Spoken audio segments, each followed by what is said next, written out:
আসসালামু আলাইকুম প্রিয় শিক্ষার্থী বন্ধুরা, ক্লাস টপ মাই স্টুডেন্টের পক্ষ থেকে পঞ্চম শ্রেণীর অনুশীলনী 3-এর 3 নম্বর অঙ্ক সমাধান করবে। আজকে সবাই সাথে থাকবেন।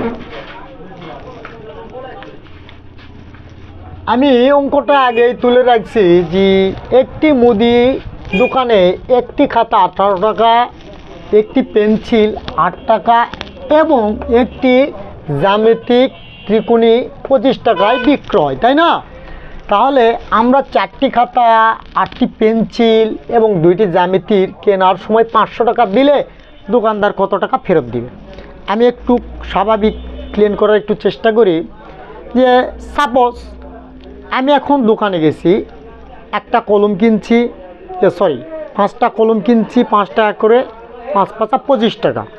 আবার 3টি পেন্সিল কিনেছি 10 টাকা করে, 3 10 30 টাকা, তাই না?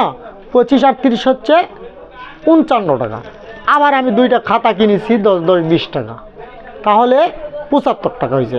তাহলে আমি দোকানদারকে যদি 100 টাকা নোট দেই, তাহলে আমার যে বস্তুগুলো আমি কিনলাম এগুলো আগে দোকানদার কি করবে, ক্যালকুলেটারে হচ্ছে আমার টাকাগুলো হিসাব করবে, করার পর ওই আমার 100 টাকা থেকে সেই টাকাটা মাইনাস করে দিবে, দেওয়ার পর অবশিষ্ট টাকা বাঁচলে আমাকে ফেরত দিবে। তো ঠিক একই অঙ্ক, এটা কোনো মানে বেশি কিছু সমস্যার অঙ্ক না। তো আমরা একটু সমস্যার সমাধানের চেষ্টা করি। সর্বপ্রথম আমাদের একটি খাতার মূল্য 18 টাকা, তাই না? আমরা অবশ্যই লিখব একটি খাতার মূল্য কত টাকা ছিল? 18 টাকা ছিল, তাই না? তা অতএব আমাদের 4টি খাতা ছিল, 4টি খাতার মূল্য কম হবে না বেশি হবে? অবশ্যই যখন বেশি হয়ে যায় তখন গুণ হয়ে যায়, আমরা অবশ্যই গুণ করে দেব, তাই না? 18 গুণন হচ্ছে 4 সমান সমান কত টাকা হলো? আমরা প্রতিটা অঙ্কেতে রাফ করব। রাফ হচ্ছে অঙ্কের সবচাইতে ভালো একটা নিয়ম, তাই না? 4 8 32, 32-এর হচ্ছে 2, হাতে থাকে 3, 4 1 4 আর 3 7, 72 টাকা। আমরা কি পেয়েছি? এটা 72 টাকা পেয়েছি আমরা খাতা, 72 টাকা, তাই না?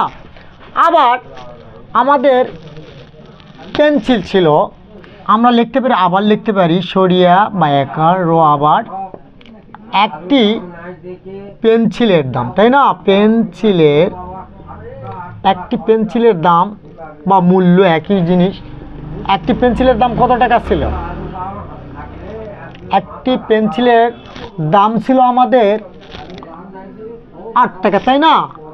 8 টাকা। অতএব 8টি পেন্সিলের দাম কত হবে? 8টি পেন্সিলের দাম, এখানে উপরে আমাদের ভুল হয়ে গেছে, 8 টাকা, তাই না? একটি পেন্সিলের দাম 8 টাকা, কত? 8টি পেন্সিলের দাম কত হবে? 8 গুণন হচ্ছে 8 সমান সমান কত হবে? 8 8 64 টাকা। আবার আমাদের আরেকটা বস্তু আছে, সেটা হচ্ছে জ্যামিতি, তাই না? জ্যামিতি আবারও আমরা লিখতে পারি সরিয়া বা একার, আবার একটি জ্যামিতির দাম আমাদের কত টাকা ছিল? 25 টাকা ছিল, তাই না? 25 টাকা। অতএব কত জ্যামিতি ছিল আমাদের? 2টা জ্যামিতি ছিল। 2টি জ্যামিতির মূল্য অবশ্যই গুণ করে যা হবে আমরা সেটাই লিখব, 50 টাকা। তাহলে আমরা 3টি পণ্য কিনেছি, তাই না? তাহলে আমাদের মোট কিনা হলো, মোট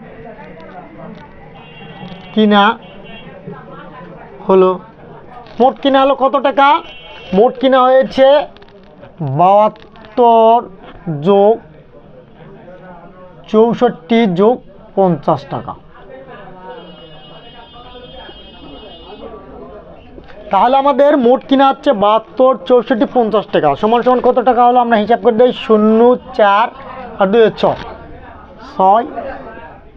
টাকা। আবার হচ্ছে 5 6 5 11, 11-এর সাথে হচ্ছে 18, তাহলে 186 টাকা আমাদের পণ্যটা কিনা হয়েছে, তাই না?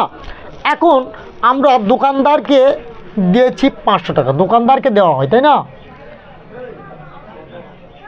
দোকানদারকে দেওয়া হয় 500 টাকা, 500 টাকা। অতএব দোকানদার ফেরত দেয়, অতএব দোকানদার ফেরত দেয়।